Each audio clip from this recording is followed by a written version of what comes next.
नमस्कार दोस्तों, स्वागत है आपके अपने यूट्यूब चैनल पर। दोस्तों, अगर आप लोग बिहार जीविका की तैयारी करते हैं, तो आप लोगों के लिए रुक्मणी प्रकाशन का प्रैक्टिस सेट हमारे इस यूट्यूब चैनल पर अपलोड हो रहा है। ठीक है, अभी तक प्रैक्टिस सेट नंबर 1 से लेकर 5 तक अपलोड कर चुके हैं। अगर आप लोग नहीं देखें तो जाके प्लेलिस्ट बना हुआ है, वहाँ से जाके देख सकते हैं। इस वीडियो में हम लोग प्रैक्टिस सेट नंबर 6 का सलूशन करने वाले हैं। सारे क्वेश्चन जीके जीएस का, मैथ का, रीजनिंग का, करेंट अफेयर्स का, यानी संपूर्ण क्वेश्चन का जो है हम लोग विस्तृत हल के साथ सलूशन करने वाले हैं। ठीक है, अगर आप लोग सामुदायिक समन्वयक या क्षेत्र समन्वयक यानी कोऑर्डिनेटर की तैयारी करते हैं, तो ये वीडियो आप लोगों के लिए अति महत्वपूर्ण होने वाला है, क्योंकि इसमें जो क्वेश्चन का लेवल लिया गया है वो बिल्कुल एग्जाम के जैसा जो है आपको क्वेश्चन मिलेगा। ठीक है, यानी 70 क्वेश्चन जो है इस प्रैक्टिस सेट में, जो कि आपका एग्जाम होगा 70 क्वेश्चन का, बिल्कुल एग्जाम वाला पेपर है। ठीक है, तो आप लोग यहाँ से एक बार रिवीजन जरूर कर लीजिएगा। अगर आप लोग चाहते हैं कि डेली बाय डेली जो है प्रैक्टिस आप लोग को मिले, तो आप लोग इस वीडियो को अधिक से अधिक शेयर कीजिए और सपोर्ट कीजिए, क्योंकि दोस्तों आप लोग का उतना जो है अब सपोर्ट मिल नहीं रहा है। ठीक है, तो हम लोग इस वीडियो में सेट नंबर 6 का जो है सलूशन करने वाले हैं। बस आप लोग वीडियो को लास्ट तक देखिएगा। ठीक है, उसके बाद आपको किरण का प्रैक्टिस सेट भी स्टार्ट है। अगर आप लोग किरण का प्रैक्टिस सेट नहीं देखे हैं तो इसका भी प्लेलिस्ट बना हुआ है। और उसके बाद यूनिक का भी प्रैक्टिस सेट अपलोड हो रहा है, यानी 3 बुक अभी इस यूट्यूब चैनल पर आपको फ्री में जो है वो मिलेगा। ठीक है, 3 बुक का जो है प्रैक्टिस फ्री में मिलेगा। उसके बाद सभी बुक का प्रैक्टिस अगर आप लोग पीडीएफ चाहते हैं तो वो भी आपको मिल जाएगा। ठीक है, तो जल्दी से जाइए आप लोग टेलीग्राम ज्वाइन कीजिए। ठीक है, तो टेलीग्राम में जाने के बाद आपको जो है वहाँ से एक लिंक मिलेगा, जहाँ पे आप लोग डेली प्रैक्टिस भी दे सकते हैं। और अगर आप लोग चाहते हैं कि ये हाईलाइट आंसर हो, तो उसका भी आप लोग को वहाँ से पीडीएफ मिल जाएगा, जहाँ से आप लोग रिवीजन जो है वो कम समय में कर सकते हैं। ठीक है, तो टेलीग्राम ज्वाइन कीजिए, वहाँ से लिंक आपको मिल जाएगा, सारा डिटेल जो है वहाँ पे दिया गया है। ठीक है, तो जल्दी से आप लोग इस वीडियो को लाइक कर दीजिएगा, और जो भी साथी नए हैं चैनल को सब्सक्राइब कर लीजिएगा, ताकि आपको हर वीडियो का जो है नोटिफिकेशन मिल सके। यानी बिहार जीविका का जो है संपूर्ण तैयारी आपको हमारे इस यूट्यूब चैनल पर फ्री में करवाया जा रहा है। तो जल्दी से इस यूट्यूब चैनल से आप लोग जुड़ जाओ। ठीक है, तो चलिए स्टार्ट करते हैं प्रैक्टिस सेट नंबर 6। चलिए, सेट 6 का प्रथम क्वेश्चन क्या है, देखिए। प्रथम क्वेश्चन है कि वर्ष 2025 का फूड प्लेनेट पुरस्कार का किताब किसने जीता है। वर्ष 2025 का फूड प्लेनेट का पुरस्कार जो है किसने जीता है। तो जल्दी से आप लोग आंसर दीजिए। आप लोग भी कॉपी कलम ले लीजिए और साथ ही साथ आप लोग भी टेस्ट जो है दीजिएगा। ठीक है, तो इसका आंसर हो जाएगा दोस्तों नाइट्रोकैप्ट। नाइट्रोकैप्ट को जो है वर्ष 2025 का, एक मिनट यहाँ पे थोड़ा सा मिस्टेक हो गया है। चलिए, इसका आंसर हो जाएगा ऑप्शन नंबर बी, नाइट्रोकैप्ट हो जाएगा। दोस्तों, इस पुरस्कार का जो है स्थापना कब हुआ था, तो 2019 में इस पुरस्कार का स्थापना हुआ था। और इस पुरस्कार के तहत $2 मिलियन का नगद राशि दी जाती है, $2 मिलियन। ठीक है, उसके बाद नेक्स्ट क्वेश्चन है कि मातृभूमि साहित्य पुरस्कार 2024 से किसे सम्मानित किया गया है। मातृभूमि साहित्य पुरस्कार 2024 से किसे सम्मानित किया गया है। तो दोस्तों ये हो जाएगा सारा जोसेफ जो है कहाँ का है, तो ये केरल के रहने वाले हैं। ठीक है, सारा जोसेफ केरल के रहने वाले हैं। और इसको ये पुरस्कार जो है किस लिए मिला है, तो मातृभूमि साहित्य समाज के लिए मिला है। ठीक है, और ये मलयालम भाषा के लेखक है। सारा जोसेफ जो है ये मलयालम भाषा के लेखक है।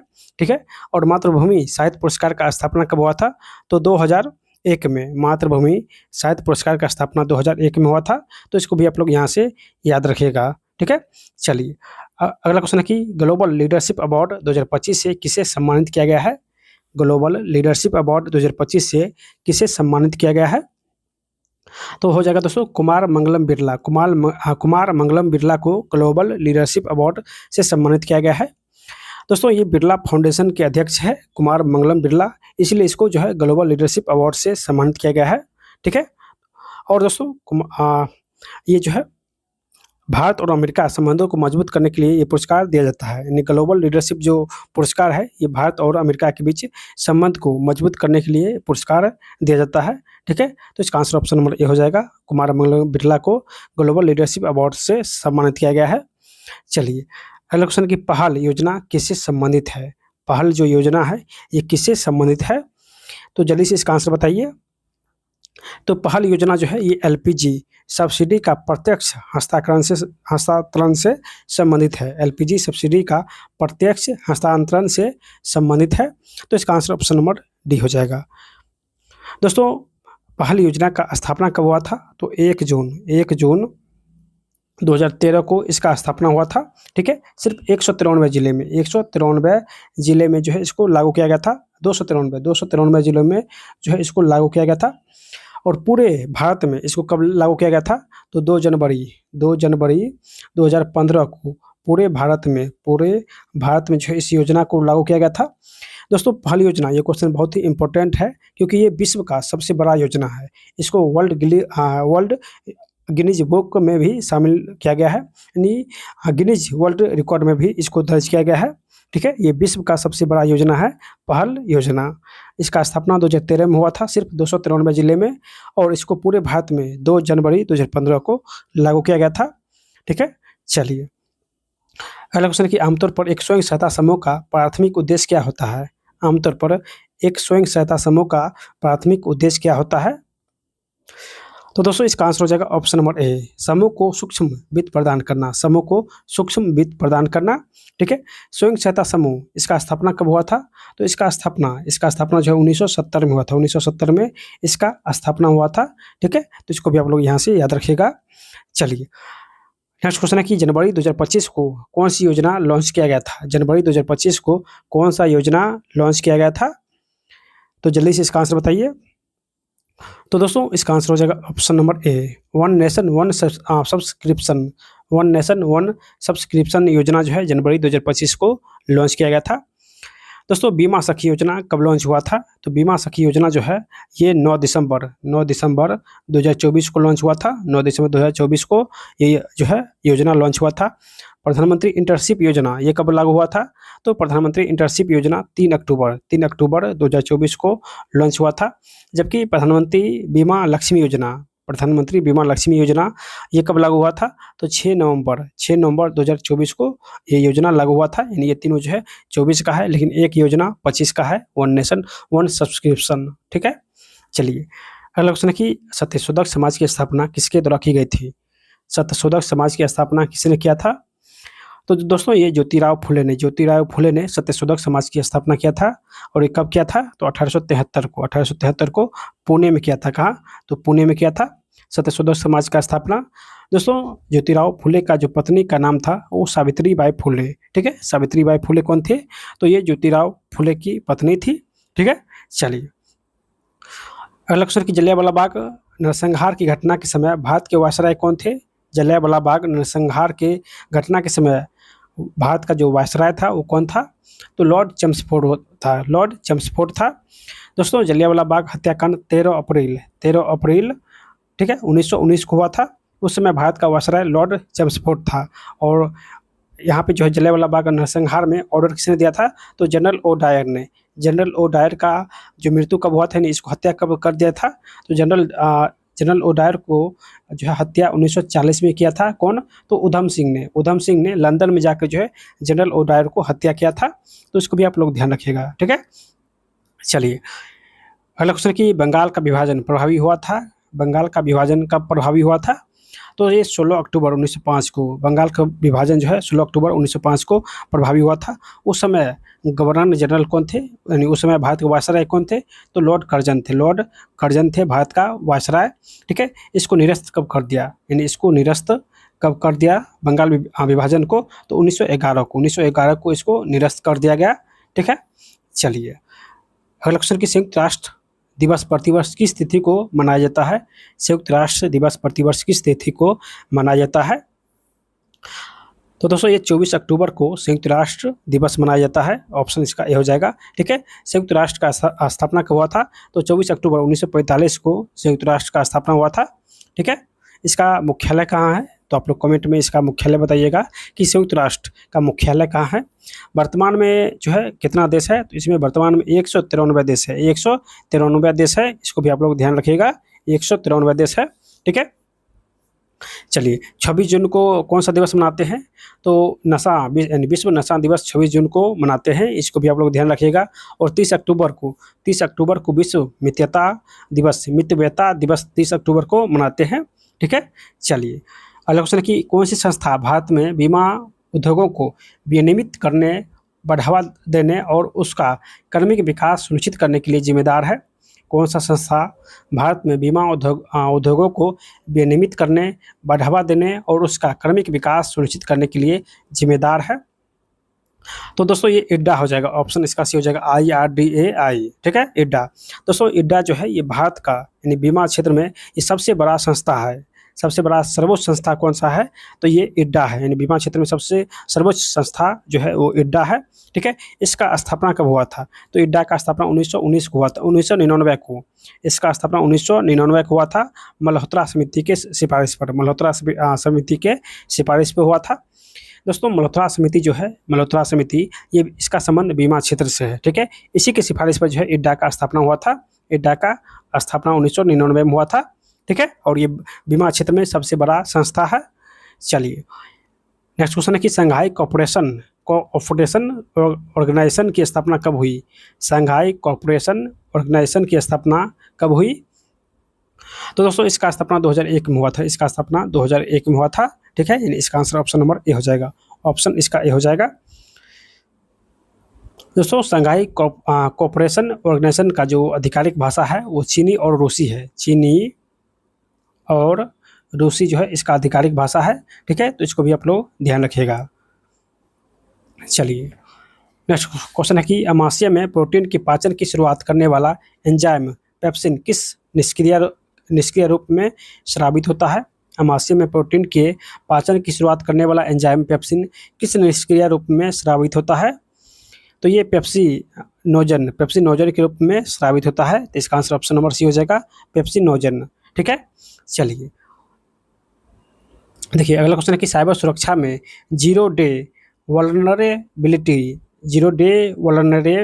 क्या है? तो दोस्तों यह है सॉफ्टवेयर में एक सुरक्षा खामी जिसके बारे में सॉफ्टवेयर निर्माता को पता नहीं है और हैकर्स उसका फायदा उठा सकते हैं। ठीक है, जीरो डे वल्नरेबिलिटी जो है एक सॉफ्टवेयर है जो कि सॉफ्टवेयर निर्माता को पता नहीं चलता है लेकिन हैकर उसको फायदा उठाता है। ठीक है, तो इसका आंसर ऑप्शन नंबर बी हो जाएगा। चलिए अगला क्वेश्चन है कि कौन सा कार्बन का अपरूप फुटबॉल की गेंद जैसे संरचना वाली होता है? कौन सा कार्बन का अपरूप है जो फुटबॉल की गेंद जैसे संरचना वाली होती है? तो दोस्तों इसका आंसर हो जाएगा ऑप्शन नंबर सी, कोबाल्ट 60, यानी कोबाल्ट 60 हो जाएगा बॉकीबॉल। ठीक है, इसका आकार जो है वो फुटबॉल के गेंद जैसा होता है। ठीक है, तो ऑप्शन इसका सी करेक्ट हो जाएगा। चलिए अगला क्वेश्चन है कि किसमें विश्व पुलिस गेम्स 2025 में बिहार की सपना कुमारी ने कितने स्वर्ण पदक जीती है? किसमें विश्व पुलिस गेम्स 2025 में बिहार की सपना कुमारी ने कितने स्वर्ण पदक जीती है? तो जल्दी से इसका आंसर जो है बताइए। तो दोस्तों बिहार के सपना कुमारी जो है ये BSF के जवान है। ठीक है, BSF के जवान है और ये 2 स्वर्ण और एक जो है वो रजत पदक जीते हैं। 2 स्वर्ण और 1 रजत पदक जीते हैं, 3 पदक जो है सपना कुमारी ने जीती है। ठीक है, और ये कहाँ की रहने वाली है? तो बिहार के भोजपुर के रहने वाली है और ये BSF के जवान है। तो इसका आंसर हो जाएगा 2 स्वर्ण पदक हो जाएगा। ठीक है, तो ऑप्शन इसका बी हो जाएगा। दोस्तों विश्व पुलिस गेम्स जो 2025 में हुआ था ये कहाँ पर हुआ है? तो USA में हुआ था। ठीक है, चलिए नेक्स्ट क्वेश्चन है कि अंतर्राष्ट्रीय क्रिकेट के 3 प्रारूप टेस्ट हो गया, वनडे हो गया और T20 में शतक लगाने वाली पहली भारतीय महिला क्रिकेटर कौन बनी? अंतर्राष्ट्रीय क्रिकेट के तीनों प्रारूप टेस्ट, वनडे और T20 में शतक लगाने वाली पहली भारतीय महिला क्रिकेटर कौन बनी है? तो ये स्मृति मंधाना बनी है। ऑप्शन जो है इसका ए हो जाएगा। ठीक है दोस्तों, यहाँ से जो है स्टार्ट होता है मैथ और रीजनिंग का क्वेश्चन। तो हम लोग मैथ और रीजनिंग का क्वेश्चन लास्ट में बनाएंगे। उससे पहले हम लोग 20-20 क्वेश्चन दोनों पदों के लिए जो दिया गया है, ठीक है, ये 20-20 क्वेश्चन हम लोग देख लेते हैं और 10 क्वेश्चन कंप्यूटर का क्वेश्चन देख लेते हैं। ये 30 क्वेश्चन आप लोगों के लिए बहुत ही इंपॉर्टेंट है क्योंकि ये इसी से आप लोग का जो है मेरिट बनेगा। ठीक है, अगर आप लोग इसमें अच्छा स्कोर कर लेते हैं तो आपको मेरिट बिल्कुल बन जाएगा। 30 क्वेश्चन जो है आप लोगों के लिए रामबाण साबित होगा, दोनों पदों के लिए, कम्युनिटी कोऑर्डिनेटर और एरिया कोऑर्डिनेटर दोनों पदों के लिए है। ठीक है, तो आप लोग ये 30 क्वेश्चन जरूर देख के जाइएगा। चलिए, उससे पहले आप लोगों के लिए कुछ खास जो है ऑफर है, और वो ऑफर क्या है, चलिए उसके बारे में भी जानकारी देख लेते हैं। देखिए दोस्तों, खास क्या है, तो यहाँ पे आपको लिखा हुआ है सिलेक्शन बैच। देखिए, सिलेक्शन बैच आपको मात्र 99 में जो है आपको 200 मॉडल सेट प्रोवाइड कराएगा। ठीक है, आप लोग जब बाज़ार में जाइएगा तो 20 प्रैक्टिस सेट का जो है 200 से 300 रुपया लगेगा, लेकिन आपको यहाँ पे 300 प्रैक्टिस सेट मिलेगा। उसके बाद हर प्रैक्टिस सेट के लिए आपको टेस्ट मिलेगा, टेस्ट पीडीएफ मिलेगा, साथ ही साथ सॉल्यूशन भी मिलेगा। उसके बाद जो आपको इसका हाईलाइट आंसर भी मिलेगा, ताकि आप लोग जो है वो लास्ट में एग्जाम के टाइम जो है यहाँ से हाईलाइट क्वेश्चन, सारे क्वेश्चन रिवीजन यहाँ से कर सकते हैं। जितने भी हाईलाइट क्वेश्चन है वो आप लोग यहाँ से रिवीजन करने में आपको आसानी होगा, यानी यहाँ से आप लोग रिवीजन कर सकते हैं। यानी तीन चीज़ आपको मिलेगा, क्विज बोर्ड भी मिलेगा। ठीक है, तो जितने भी कोऑर्डिनेटर का छात्र है वो आप लोग इस बैच को ले लीजिए, आप लोग को बहुत ही फायदा होगा, क्योंकि आप लोग के पास बहुत ही कम समय है, और कम समय में जितना हो सके आप लोग यहाँ से रिवीजन कर सकते हैं। नोट्स लेना है तो आप लोग को ये बैच ज्वाइन करना होगा, जहाँ पर आपको टेस्ट भी मिलेगा, यानी वीडियो से पहले आपको टेस्ट मिलेगा, जहाँ से आप लोग टेस्ट भी दे सकते हैं घर बैठे। ठीक है, उसका सलूशन भी देख सकते हैं, और उसका हाईलाइट पीडीएफ भी आपको मिल जाएगा, ताकि आप लोग लास्ट में रिवीजन जो है कर सकते हैं। मात्र 99 में इस बैच में आपको शामिल किया जाएगा। और यहाँ पे देखिए नंबर दिया गया है, इस नंबर पर व्हाट्सअप या टेलीग्राम पर मैसेज कीजिए, या टेलीग्राम में जाके ज्वाइन कीजिए, वहाँ पर एक लिंक मिल जाएगा जहाँ से आप लोग मैसेज कर सकते हैं। ठीक है, तो इसी बैच में शामिल होना चाहते हैं तो यहाँ पे नंबर दिया गया है, यहाँ से मैसेज कीजिए। तो चलिए स्टार्ट करते हैं।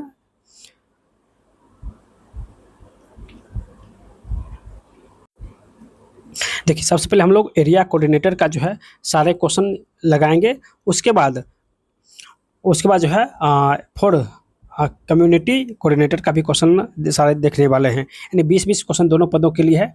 तो दोनों का सिलेबस सेम है, और इसका लेवल थोड़ा सा उच्च है और इसका लेवल थोड़ा सा डाउन है, लेकिन सिलेबस सेम है। तो दोनों आदमी यहाँ से सारे क्वेश्चन को एक बार रिविजन जो है जरूर कर लीजिएगा। चलिए, क्वेश्चन क्या है, तो क्वेश्चन है कि ग्रामीण विकास की अवधारणा के संबंध में कौन सा कथन सबसे सटीक है, कौन सा कथन सही है। तो इसका आंसर आप लोग जल्दी से बताइए, ग्रामीण विकास की अवधारणा के संबंध में कौन सा कथन सही है।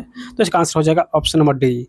यह एक समग्र प्रक्रिया है जिसका उद्देश्य ग्रामीण क्षेत्र में जीवन की गुणवत्ता में सुधार करना है, जिसमें आर्थिक, सामाजिक और राजनीतिक आयाम शामिल है।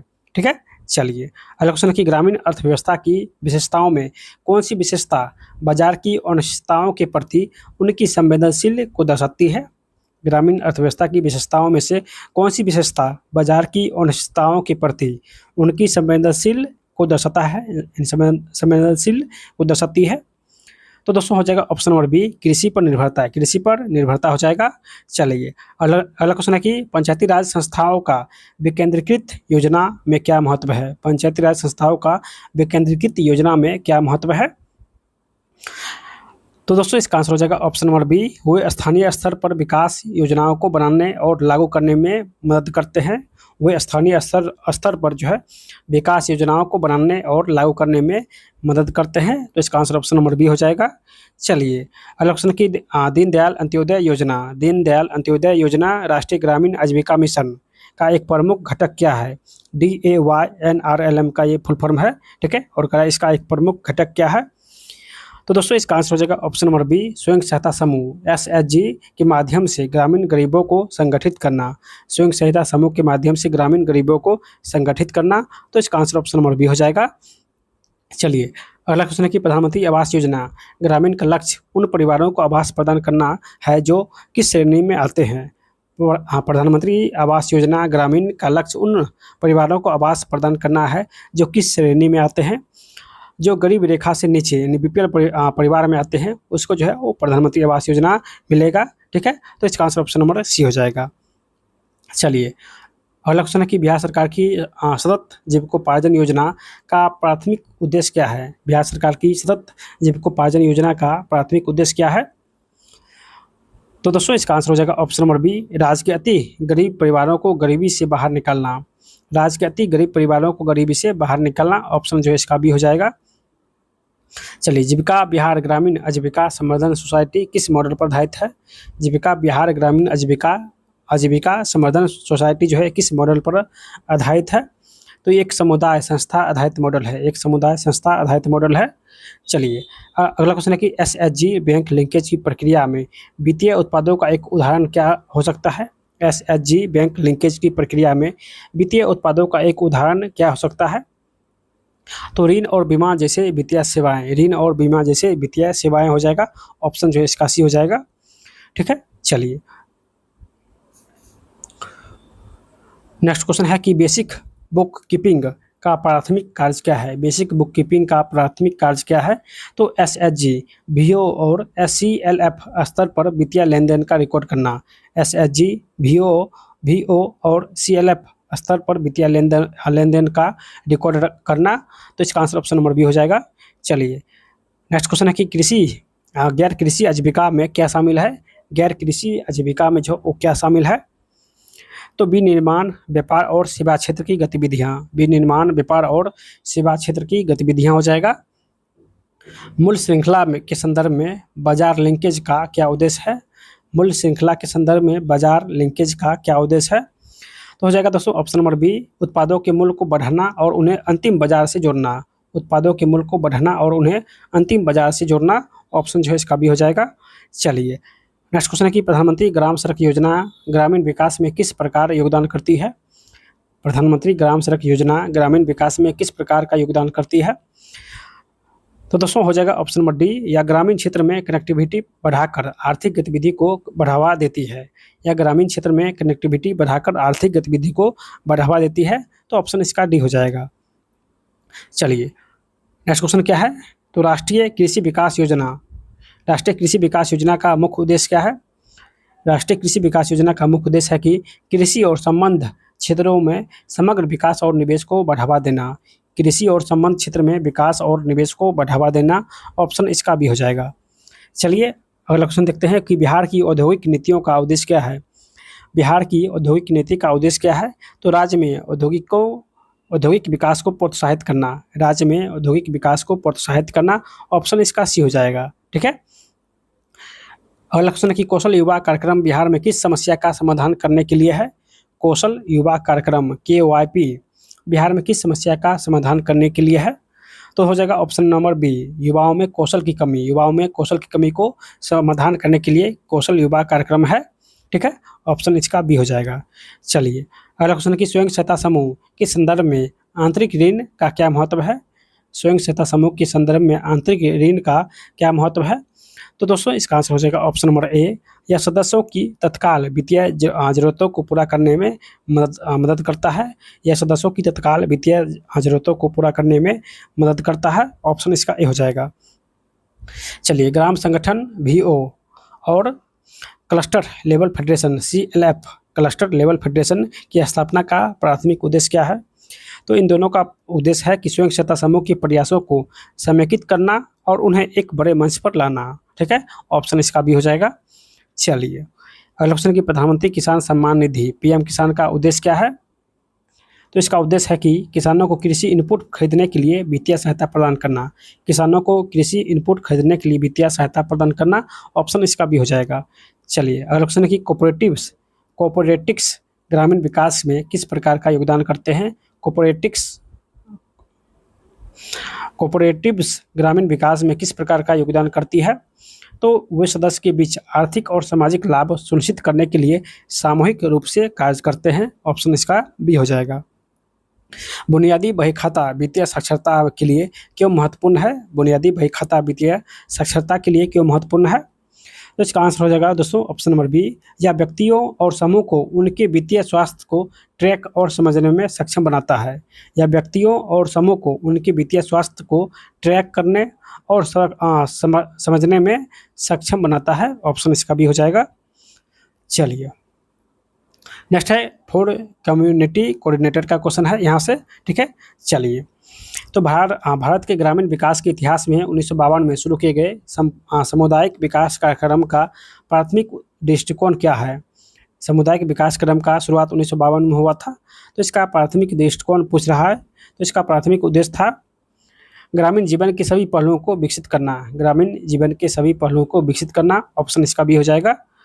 मनरेगा और कृषि आधारित आजीविका संवर्धन, ठीक है, जैसे दीनदयाल उपाध्याय जो योजना था उसको प्रभावी ढंग से कैसे जोड़ा जा सकता है, मनरेगा और कृषि आधारित आजीविका संवर्धन को प्रभावी ढंग से कैसे जोड़ा जा सकता है, तो मनरेगा श्रम का उपयोग कर कृषि का समर्थन करना, मनरेगा श्रम का उपयोग करके कृषि का समर्थन करना। चलिए, ग्राम संगठन और क्लस्टर स्तरीय संघों जैसे उच्च स्तरीय संघों का एक प्रमुख तत्व या सिद्धांत क्या है, तो एक प्रमुख तत्व और सिद्धांत है कि संसाधनों के प्रतिनिधियों द्वारा लोकतांत्रिक नेतृत्व और निर्णय लेना, संसाधनों के प्रतिनिधियों द्वारा लोकतांत्रिक निर्णय और नेतृत्व और निर्णय लेना, ऑप्शन इसका सी हो जाएगा। चलिए, अगला क्वेश्चन है कि ग्रामीण अर्थव्यवस्थाओं की विशेषताओं से संबंधित एक प्रमुख चुनौतियाँ कौन सी है, ग्रामीण अर्थव्यवस्था की विशेषताओं से संबंधित एक प्रमुख चुनौती क्या है, तो हो जाएगा ऑप्शन नंबर सी, औपचारिक ऋण और संगठित बाजार तक खराब पहुँच, औपचारिक ऋण और संगठित बाजार तक खराब पहुँच, ऑप्शन इसका सी हो जाएगा। चलिए, नेक्स्ट क्वेश्चन है कि एक गांव में एक बुजुर्ग विधवा के पास आय का कोई स्रोत नहीं है, एक गांव में एक बुजुर्ग विधवा के पास आय का कोई स्रोत नहीं है, एक सामुदायिक समन्वयक के रूप में आप उसे मासिक पेंशन के लिए किस कार्यक्रम की ओर मार्गदर्शन करेंगे, तो इसका आंसर हो जाएगा दोस्तों ऑप्शन नंबर बी, राष्ट्रीय सामाजिक सहायता कार्यक्रम, राष्ट्रीय सामाजिक सहायता कार्यक्रम हो जाएगा ऑप्शन नंबर बी।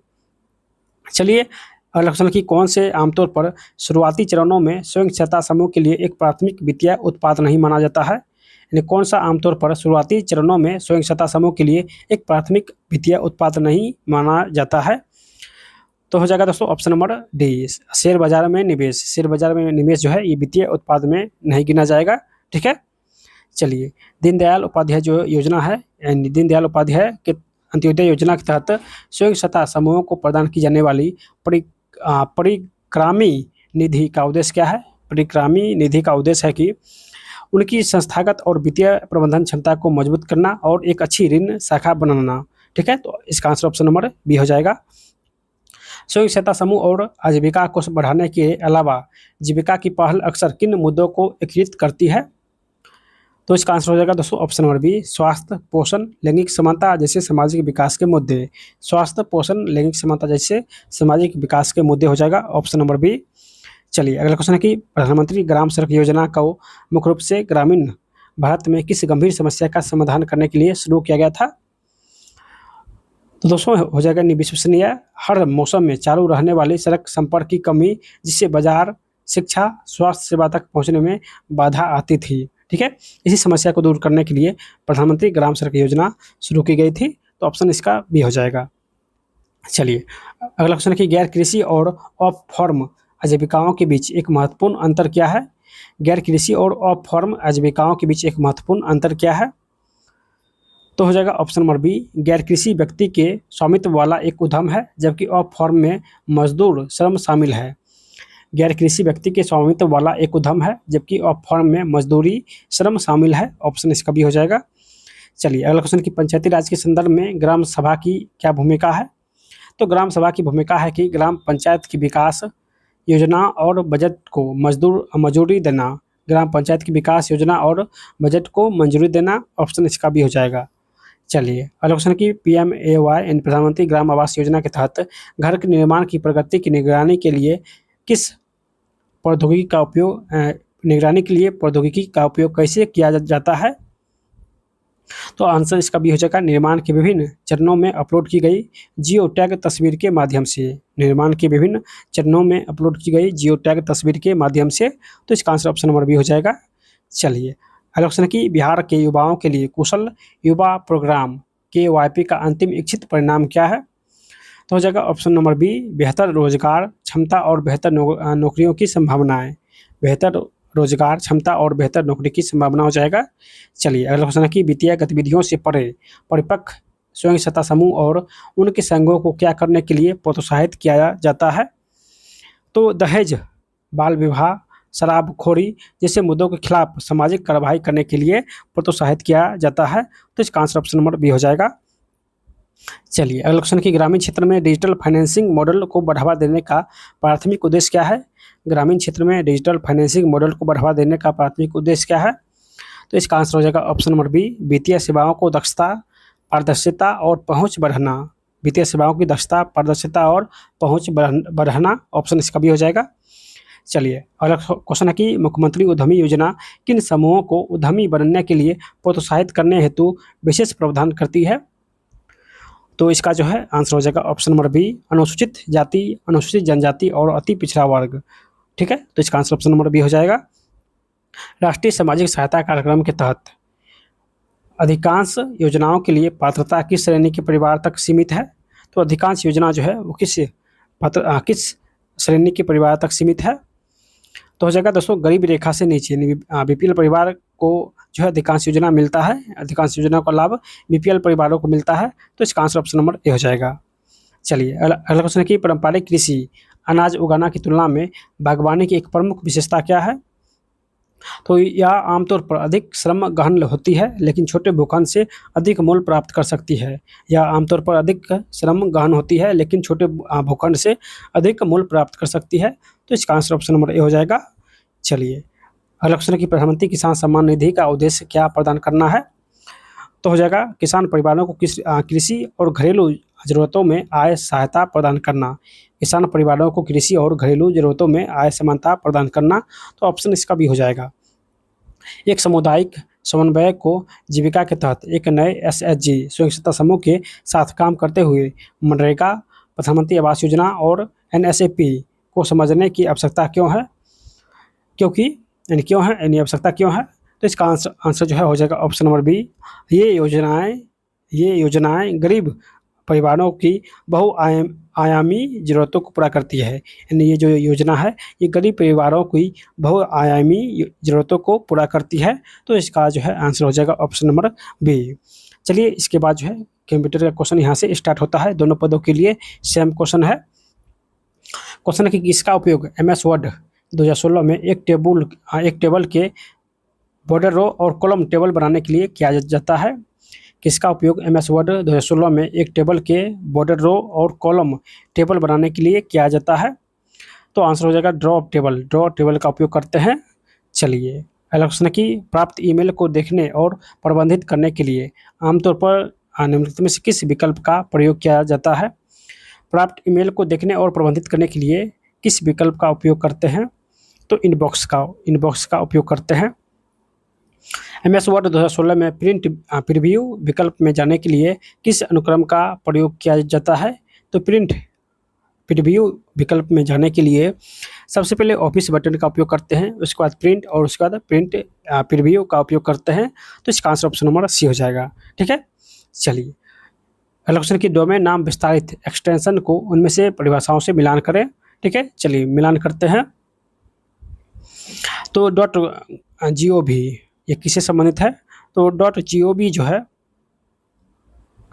ये सरकारी एजेंसी से गवर्नमेंट हो जाएगा। .gov सरकारी एजेंसी से संबंधित है। .org ये जो है गैर लाभकारी संगठन से संबंधित है। जहाँ पर भी .org रहे वो गैर लाभकारी संगठन होता है। ठीक है, .edu किससे संबंधित है? तो शैक्षणिक संगठन से यानी एजुकेशन से संबंधित है, शैक्षणिक संगठन से संबंधित है। .net इसका संबंध नेटवर्क संगठन से है। ठीक है, तो इसका आंसर ऑप्शन नंबर सी हो जाएगा। कह रहा है कौन सा बीमेल है, कौन सा ऑप्शन गलत है? तो सफारी है, फाइल एक्सप्लोरर है, मोजिला है, इंटरनेट एक्सप्लोरर है। तो इसका आंसर ऑप्शन नंबर बी हो जाएगा। फाइल एक्सप्लोरर इनमें से भिन्न है। ठीक है, तो इसका आंसर ऑप्शन नंबर बी हो जाएगा। चलिए इनमें से कौन सी कंप्यूटर प्रोग्रामिंग भाषा नहीं है? इनमें कौन सा कंप्यूटर प्रोग्रामिंग भाषा नहीं है? तो कैपिटल A ये जो है कंप्यूटर प्रोग्रामिंग भाषा नहीं है, जबकि कोबोल, जोयस्टिक ये सभी जो है प्रोग्रामिंग भाषा है। चलिए नेक्स्ट क्वेश्चन है कि कंप्यूटर की दूसरी पीढ़ी किस दौरान देखी गई थी? दोस्तों ये क्वेश्चन आपको हम कंप्यूटर के क्लास में बताए थे। ठीक है, अगर आप लोग कंप्यूटर का क्लास नहीं देखें तो वहाँ पर जाइए, बहुत अच्छे तरीके से कंप्यूटर का क्लास जो है हम लोग किए थे। उसमें सारे पीढ़ी के बारे में बताए थे और महत्वपूर्ण क्वेश्चन भी बताए थे। तो अगर आप लोग वो वीडियो देखे होंगे तो इसका आंसर बताइए। कंप्यूटर की दूसरी पीढ़ी का कार्यकाल कब से कब तक था? तो 56 से 1963 तक। देखिए प्रथम पीढ़ी 1940 से 56 तक था, दूसरा पीढ़ी 1956 से 63 तक था और 1963 के बाद 1964 से 1978 तक, ठीक है, ये तीसरा पीढ़ी था, ठीक है। तो इसका जो है आंसर हो जाएगा, दूसरा पीढ़ी पूछा है तो दूसरा पीढ़ी हो जाएगा 1956 से 1963, 1956 से 63 हो जाएगा, ऑप्शन नंबर सी। चलिए नेक्स्ट क्वेश्चन है कि क्या किसी वीडियो फाइल का एक्सटेंशन नहीं है, यानी कौन किसी वीडियो फाइल का एक्सटेंशन नहीं है, तो हो जाएगा दोस्तों option number A, JPEG. JPG मतलब होता है फोटो, ना कि वीडियो, ठीक है। डॉट मूव, डॉट एवीआई और डॉट MP4 ये सभी वीडियो का ही भाग है, जबकि जेपीईजी ये पिक्चर का, इमेज का भाग है। चलिए नेक्स्ट क्वेश्चन है कि कौन एक नॉन वोलेटाइल मेमोरी का उदाहरण है, कौन एक नॉन वोलेटाइल मेमोरी का उदाहरण है, तो नॉन वोलेटाइल मेमोरी रोम हो जाएगा, ऑप्शन ए हो जाएगा रोम। कंप्यूटर शब्दावली में IDN का फुल फॉर्म क्या हो जाएगा, IDN का फुल फॉर्म क्या हो जाएगा, तो दोस्तों इंटरनेशनलाइज्ड डोमेन नाम, इंटरनेशनलाइज्ड डोमेन नाम हो जाएगा, ऑप्शन नंबर इसका भी हो जाएगा, ऑप्शन जो है इसका भी हो जाएगा, ठीक है। तो यहाँ तक हम लोग सारे क्वेश्चन जो है कवर कर चुके हैं, सिर्फ मैथ और रीजनिंग का क्वेश्चन बचा हुआ है, ठीक है। चलिए उसको भी हम लोग सोल्यूशन करते हैं, यानी 23 क्वेश्चन जो मैथ और रीजनिंग का रहता है, 12 क्वेश्चन जो है रीजनिंग का रहेगा और 11 क्वेश्चन मैथ का रहेगा। तो चलिए इसको भी सोल्यूशन करते हैं अच्छे तरीके से। दोस्तों अगर आप लोग चाहते हैं कि ये सीरीज बंद ना हो तो इस वीडियो को अधिक से अधिक शेयर कीजिए और सपोर्ट कीजिए, सब्सक्राइब कीजिए, ताकि आप लोग का अगर सहयोग अच्छा रहा तो डेली जो है आप लोग को प्रैक्टिस सेट मिलेगा, क्योंकि अगर आप लोग का सपोर्ट नहीं रहेगा तो इतना मेहनत करते हैं, ठीक है, इसके पीछे बहुत सारा मेहनत होता है, तो उतना नहीं कर पाएंगे। इसलिए आप लोग जितना हो सके सहयोग कीजिए, सपोर्ट कीजिए और सब्सक्राइब कीजिए, और जल्द से जल्द जो है 50,000 का एक छोटा सा परिवार को पूरा कीजिए, ठीक है। तो चलिए मैथ और रीजनिंग का क्वेश्चन सोल्यूशन करते हैं। चलिए यहाँ से मैथ और रीजनिंग का क्वेश्चन स्टार्ट होता है। देखिए क्वेश्चन क्या है, रीजनिंग का प्रथम क्वेश्चन है कि ए है, जेड है, बी है, वाई है और सी है, तो इसको किस प्रकार बनाएंगे जल्दी से आप लोग बताइए। पहले आप लोग वीडियो को जो है यहाँ पे स्किप कीजिएगा और उसके बाद आप लोग भी बनाइएगा, ठीक है। तो यहाँ पे देखिए अल्टरनेटिव जो है चलेंगे, तो ए से बी हुआ है, यहाँ पे एक जुटा है, फिर बी से सी हुआ है, तो यहाँ पर भी एक जो है जुड़ा गया है, ठीक है। अब जेड से वाई चलेंगे तो यहाँ पर एक माइनस हुआ है, ठीक है, और वाई से फिर आगे पूछा है, यानी यहाँ पर क्या होगा, तो वाई से पहले क्या होता है, तो एक्स होता है, यानी वाई से पहले एक घटाएंगे वाई में तो एक्स हो जाएगा, ठीक है। तो इसका जो है आंसर हो जाएगा एक्स, जो कि ऑप्शन नंबर ए में दिया गया है, ऑप्शन ए में दिया गया है। चलिए नेक्स्ट क्वेश्चन है कि देखिए क्वेश्चन है कि 2 है, 0 है, 10 है, 2 है, फिर 30 है, 6 है, 68 है, 12 है और 2 वाट है, यानी इसके स्थान पर क्या हो जाएगा। तो देखिए 2 बड़ा था, उसके बाद फिर छोटा संख्या आया, फिर 10 बड़ा है, उसके बाद छोटा संख्या आया है, फिर 30 बड़ा है, फिर छोटा संख्या आया है, 68 बड़ा है और 12 छोटा है। तो यहाँ पर भी हम लोग अल्टरनेटिव तरीके से चलेंगे, तो 0 से 2 हुआ है, यानी 2 इसमें जोड़ा गया है, फिर 2 से 6 हुआ है, यहाँ पे 4 जुटा है, 6 से 8 हुआ है, देखिए 1 मिनट, 6 से 1 मिनट इसका नहीं होगा,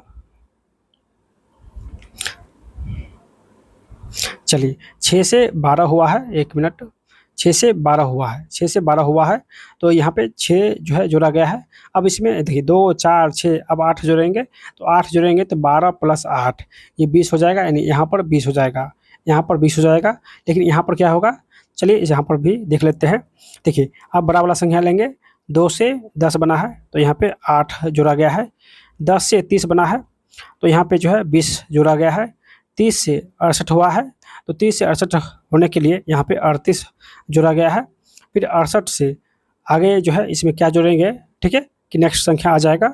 चलिए इसको कैसे समझते हैं, देखिए तो यहाँ पर जो है कितना जोड़ा गया है, एक स्टेप और जाएंगे 12, यहाँ पर जो है 18 जोड़ा गया है, ठीक है, यानी 6 इसमें जोड़ा गया है तो 18 हो जाएगा, तो 18 में 6 जोड़ेंगे तो 24 हो जाएगा, तो 24 जो है यहाँ पर जोड़ेंगे, ठीक है, 38 और 24 हो जाएगा, यानी 8 4 12 3 2 5 1 6 62, ठीक है। तो 62 यहाँ पे जोड़ना है, 62 जो है 68 में 62 जोड़ना है, तो 68 और 62 को जोड़ेंगे तो 8 2 10 6 6 12 1 13 हो जाएगा, यानी 130 हो जाएगा, तो यहाँ पर 130 देंगे, यानी आंसर आएगा 130 और 20। 130 और 20 कहाँ है, तो ऑप्शन नंबर ए में दिया गया है, ऑप्शन ए में दिया गया है, ठीक है। चलिए नेक्स्ट क्वेश्चन है, देखिए क्वेश्चन है कि टमाटर है, बंद गोभी है, भिंडी है और खीरा है, कह रहा है कौन असंगत हो जाएगा।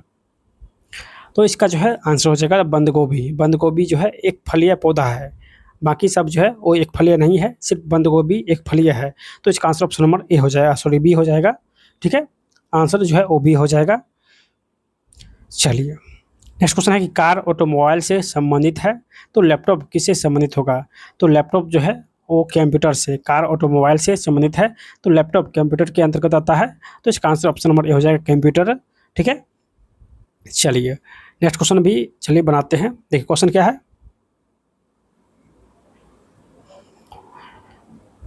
देखिए क्वेश्चन क्या है कि तीन तीन है, 9 है और 3 है, तो यहाँ पे 30 हुआ है। फिर 8 है, 6 है, 2 है, तो यहाँ पे 50 बना है। तो 6 है, 5 है और 7 है, तो यहाँ पर क्या होगा? तो गुना भाग जोड़ घटाव यहाँ पे कीजिएगा। ठीक है, तो इसका प्रोसेस क्या होगा? तो प्रोसेस देखिए, प्रोसेस क्या है? तो ये दोनों गुना कीजिए, 9 तिया 27, 3 गुने 9 और इस वाला भाग को जोड़ दीजिए। ठीक है, बाहर यानी इसके अंदर जो है इसको जोड़िए, तो 9 तिया 27 प्लस 3 30 हो जाएगा। ठीक है, यहाँ पर देखिए दोनों स्टार को गुना कीजिए, तो 8 छाके 48, 8 छाके 48 हो जाएगा। और वर्ग वाला भाग को जोड़िए, छोटा वाला भाग है तो इसको जोड़ेंगे तो 48 2 50 हो जाएगा। सेम यही रूल जो है आगे भी लागू होगा। तो बाहर वाला दोनों स्टार को गुना करेंगे तो 6 पंचे 30 हो जाएगा। और इसके अंदर वर्ग के अंदर 7 है तो 7 इसमें जोड़ेंगे तो 30 7 37 हो जाएगा। ऑप्शन जो है इसका डी हो जाएगा, ऑप्शन जो है इसका डी हो जाएगा। ठीक है, चलिए नेक्स्ट क्वेश्चन है कि 4 ऑप्शन दिया गया है और करेक्ट कौन असंगत है? ठीक है, चलिए तो इसमें हो जाएगा चौधरी देवीलाल। चौधरी देवीलाल जो है भारत के उप प्रधानमंत्री थे, लेकिन बाकी जो है वो प्रधानमंत्री बने। भारत के बाकी जो है सभी प्रधानमंत्री बने थे, लेकिन चौधरी देवीलाल जो है वो भारत के उप प्रधानमंत्री बने थे। ठीक है, तो इसीलिए असंगत ए हो जाएगा। चलिए नेक्स्ट क्वेश्चन है करेक्ट चिन्ह बदलने के लिए। ठीक है, चलिए हम लोग चिन्ह यहाँ पर बदलेंगे। देखिए एस के स्थान पर गुना देंगे, बी के स्थान पर माइनस देंगे, आर के स्थान पर प्लस देंगे और भी के स्थान पर भागा देंगे। ठीक है, तो 14 है। उसके बाद यहाँ पे देखिए एस है तो एस के स्थान पर गुना देंगे। ठीक है, तो यहाँ पे 63 हो जाएगा। उसके बाद भी है और भी के स्थान पर भागा है तो भी के स्थान पर भागा देंगे, कितना है? 21 है। ठीक है, फिर आर है तो आर के स्थान पर जोड़ देंगे 19 और बी के स्थान पर माइनस है तो माइनस देंगे 22। चलिए इसको सोल्यूशन करते हैं। तो सबसे पहले भागा देंगे तो 21 तिया 63 हो जाएगा। ठीक है, 3 चौथिया 42 हो जाएगा, 42 प्लस 19 माइनस 22, तो 9 2 11, 4 1 5 1 6 में से 22 घटाएंगे, 9 2 11, 5 2 गया 3, यानी 39 जो है इसका जो है आंसर निकल जाएगा, जो कि ऑप्शन नंबर सी में दिया गया है, ऑप्शन सी में दिया गया है। चलिए नेक्स्ट क्वेश्चन हम लोग यहाँ से सोल्यूशन करेंगे। नेक्स्ट क्वेश्चन है 4 ऑप्शन है और करेक्ट कौन असंगत है? ठीक है, चलिए इसको भी हम लोग सोल्यूशन करेंगे बहुत ही अच्छे तरीके से। PLC है तो इसको शब्द बनाएंगे।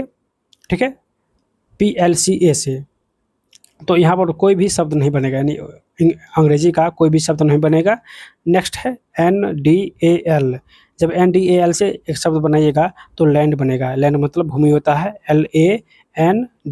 ठीक है, यहाँ से लैंड बन गया है।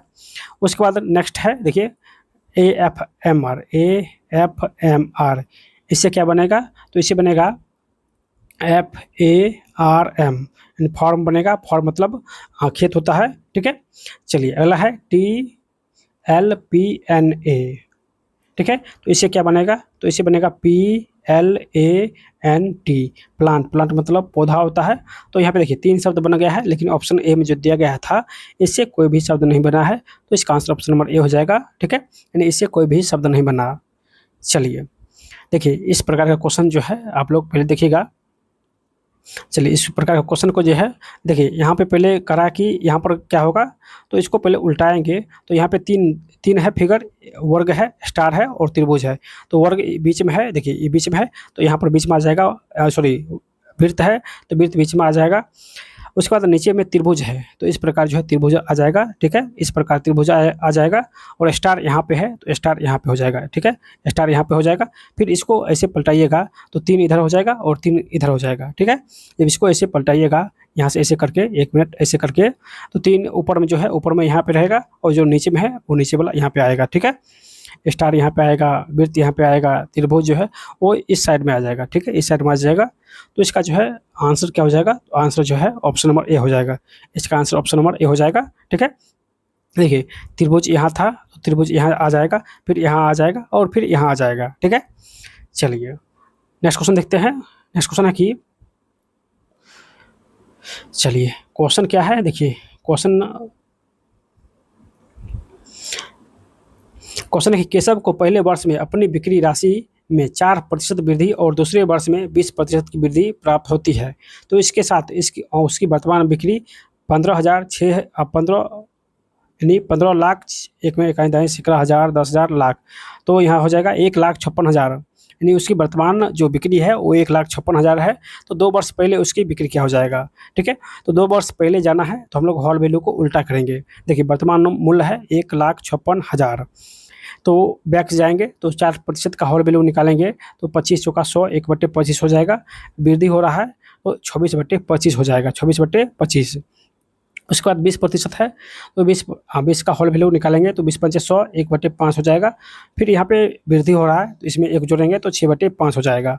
देखिए ये अभी सीधा है, ठीक है। जब पीछे जाएंगे तो इसको उल्टा कर देंगे तो 25/26 हो जाएगा। फिर ये 6/5 है तो 5/6 हो जाएगा। तो 2 वर्ष पहले का जो है वो निकल जाएगा, ठीक है। तो यहाँ से जब भाग गुना कीजिएगा तो इसका आंसर आएगा 1,25,000। 1,25,000 जो है इसका करेक्ट आंसर आएगा, जो कि ऑप्शन नंबर सी में दिया गया है, ठीक है। चलिए इसका आंसर ऑप्शन नंबर सी हो जाएगा। चलिए नेक्स्ट क्वेश्चन क्या है। एक विक्रेता 29 रुपये प्रति संतरा बेचता है, यानी 29 रुपया में एक संतरा को बेचता है और उसे 75% की हानि होता है। यदि वह 75% का लाभ अर्जित करना चाहता है तो प्रत्येक संतरा किस मूल्य पर बेचेगा। यानी 29 रुपया में बेचता है तो इसको 75% का हानि होता है, तो 100 माइनस 75 हो जाएगा, यानी 75% का हानि हो रहा है, ठीक है। तो इसको 75% लाभ चाहिए तो 175 हो जाएगा बट्टे 100 हो जाएगा, ठीक है। तो 2 जीरो से 2 जीरो खत्म, 29 गुने 175/25 हो जाएगा। 25 छक्के 150, 25 सत्ते 175 और 29 7 को गुना कीजिएगा तो यहाँ से आ जाएगा 203, ठीक है। तो इसका आंसर ऑप्शन नंबर सी हो जाएगा 203। 203 हो जाएगा। चलिए नेक्स्ट क्वेश्चन है कि अमित ने एक दुकान से 1120 प्रति किताब की दर से 51 किताब खरीदा है। 1120 रुपये प्रति किताब की दर से 51 किताब खरीदा है। फिर दूसरी दुकान से 900 रुपये प्रति किताब की दर से 49 किताब खरीदा है। फिर दूसरा दुकान गया और दूसरे दुकान से 900 रुपये प्रति किताब की दर से 49 किताब खरीदा है। तो कह रहा है उसने प्रति किताब औसत मूल्य कितना भुगतान किया है।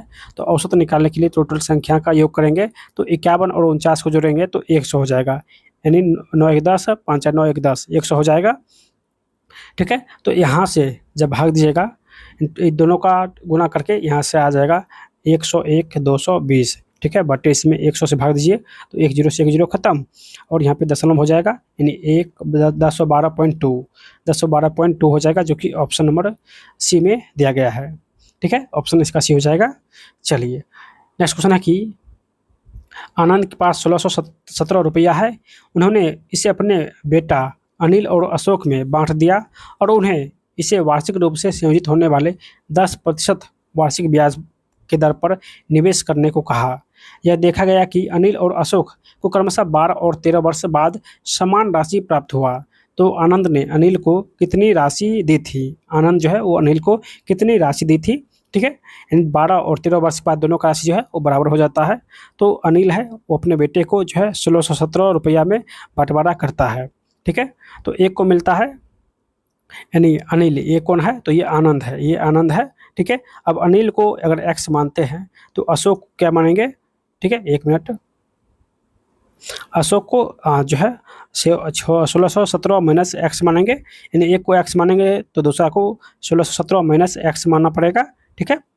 चलिए दोनों को राशि को वो बराबर करते हैं तो बराबर जो है कैसे करना है तो x इंटू 1 प्लस 10, रेट 10% है तो 10 हो जाएगा बट्टे 100। और जो है इसका यानी अनिल का जो है कितने वर्ष है तो अनिल 12 वर्ष, ठीक है, तो 12 देंगे।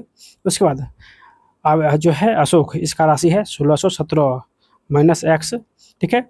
ये जो है 1 प्लस 10 बट्टे 100 और इसको जो है 13 वर्ष बाद जो है दोनों का राशि बराबर होता है। ये है अनिल और ये है अशोक, ठीक है। जब ये दोनों को बराबर कीजिएगा, ठीक है, दोनों को जब बराबर कीजिएगा तो यहाँ से निकल जाएगा, यानी यहाँ से निकल जाएगा दोस्तों एक्स का मान, एक्स का जो है मान वो 847 निकल जाएगा। एक्स का मान 847 निकल जाएगा। ठीक है, जब गुना भाग कीजिएगा तो यहाँ से एक्स का मान निकल जाएगा 847, जो कि ऑप्शन नंबर बी में दिया गया है। देखिए 12 से इधर आके घट जाएगा तो ये 1 बच जाएगा। ठीक है, तो यहाँ पे बच जाएगा, यानी 1 मिनट इसको एक बार और बता देते हैं। एक्स बराबर 1617 माइनस एक्स हो जाएगा इंटू 1 प्लस 10/100 हो जाएगा। ठीक है, 10 तो 11 ये 10 हो जाएगा, 11/10 हो जाएगा। जब यहाँ गुना कीजिएगा और एक्स में आगे घटाइएगा तो एक्स का मान 847 हो जाएगा। ठीक है, चलिए 847 हो जाएगा।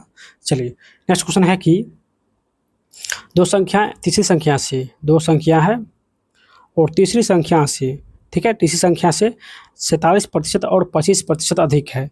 तीसरा संख्या 100 मानेंगे तो पहला संख्या 147 हो जाएगा और दूसरा संख्या 125 हो जाएगा। ठीक है, दो संख्या तीसरे संख्या से 47 और 25% अधिक है, तो उन दोनों संख्याओं का अनुपात, यानी इन दोनों संख्याओं का अनुपात तो 147 अनुपात 125 हो जाएगा। ठीक है, तो जो कि ऑप्शन नंबर सी में दिया गया है, ऑप्शन नंबर सी में दिया गया है।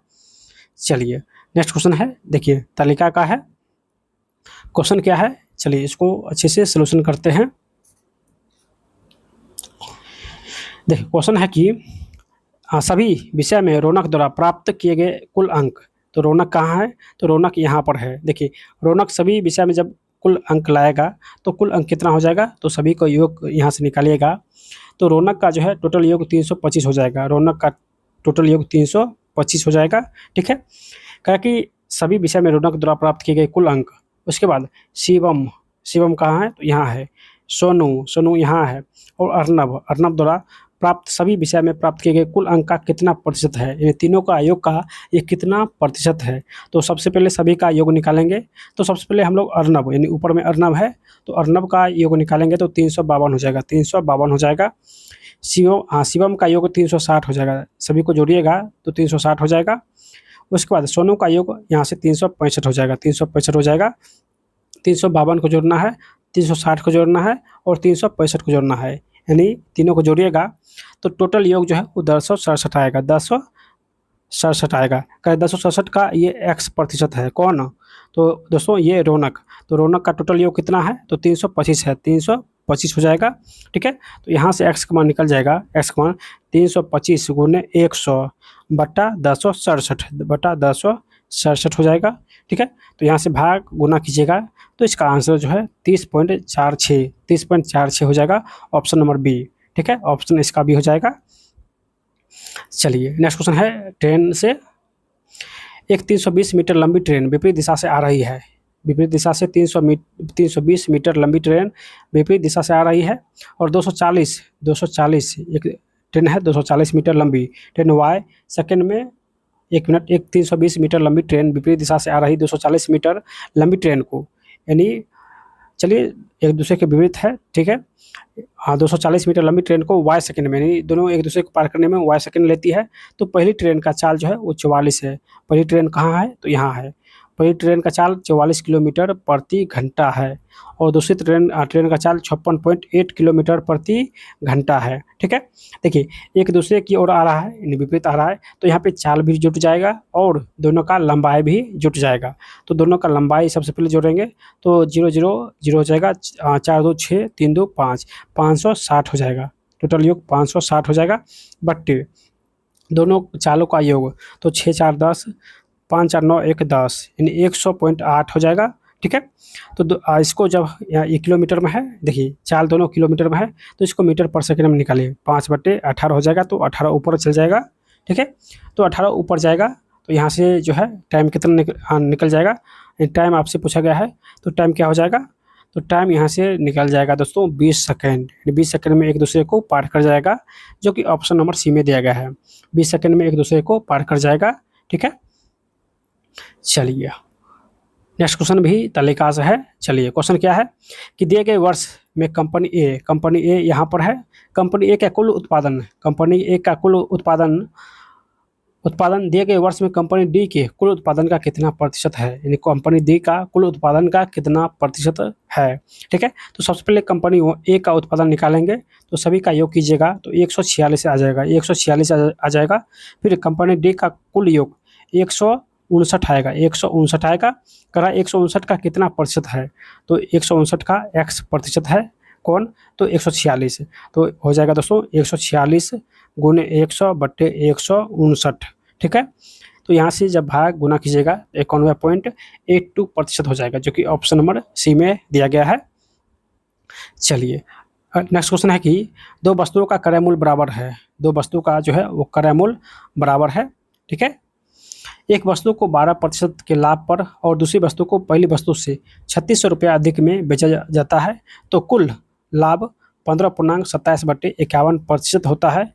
तो प्रत्येक वस्तु का क्रय मूल्य क्या हो जाएगा। चलिए तो सबसे पहले हम इस क्वेश्चन को जो है अच्छे तरीके से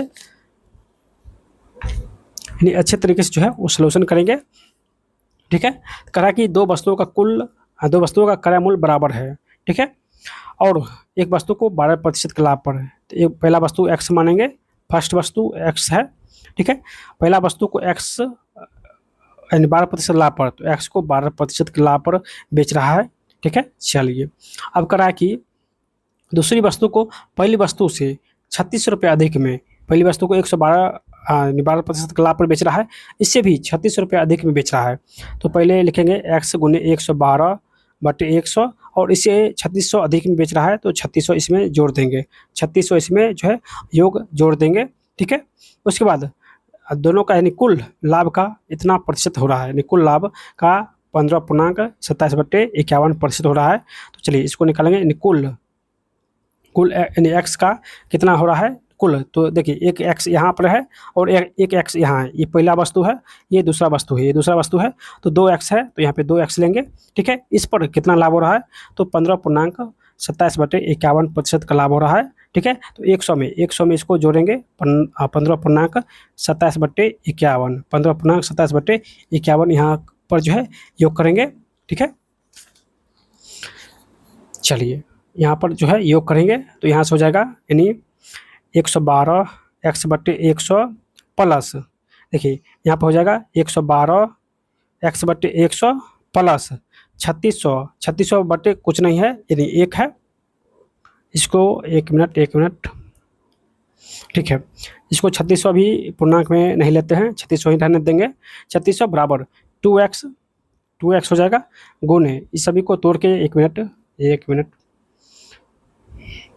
देखिए इस सभी को जब गुना कीजिएगा, यहाँ पर पूर्णांक तोड़िएगा 51 को और 15 को गुना कीजिएगा और 27 जोड़िएगा, उसके बाद फिर 100 में जोड़िएगा, ठीक है, और 2 से गुना कीजिएगा, तो यहाँ पे हो जाएगा टोटल मान जो है 1100। एक मिनट,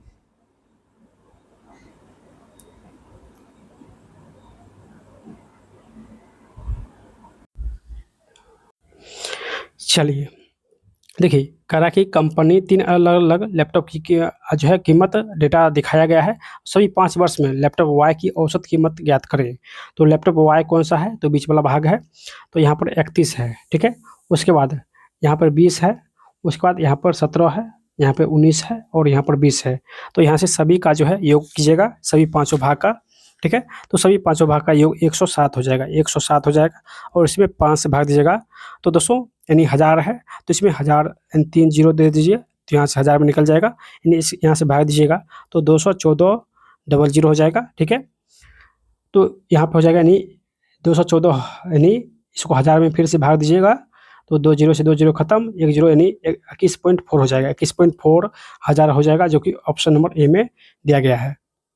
चलिए नेक्स्ट क्वेश्चन है अनुपात का, इसको सोल्यूशन करते हैं। ए का मान 2 है और बी का मान 3 है, ठीक है। यहाँ से तो करा 3a और 7b, तो 3a प्लस 7b बट्टे 6a माइनस 3b, इसका अनुपात पूछा है। तो 3a तो 3 दूनी 6 हो जाएगा, 7 तिया 21 बट्टे 6 दूनी 12 माइनस 3 तिया 9 हो जाएगा, यानी 21 6 27 और 12 में से 9 घटाएं 3, तो 3 9 27 बट्टे 1, तो 9:1 हो जाएगा, जो कि ऑप्शन नंबर सी में दिया गया है। चलिए नेक्स्ट क्वेश्चन देखते हैं। ए और बी है और ये 20,000 रुपया और बी जो है ये 16,000 रुपया निवेश करता है और 3 माह बाद सी भी आता है और सी 15,000 रुपया निवेश करता है, ठीक है। तो निवेश कर शामिल हो जाता है, तो 4350 के 6 माही लाभ में यानी टोटल 6 महीना के लिए जो है ब्याज पर रुपया लगाया गया था, जिसमें सी जो है 3 महीना बाद आया है, तो ये 3 महीना तक वर्क किया, ये 6 महीना तक वर्क किया और ये भी 6 महीना तक वर्क किया है।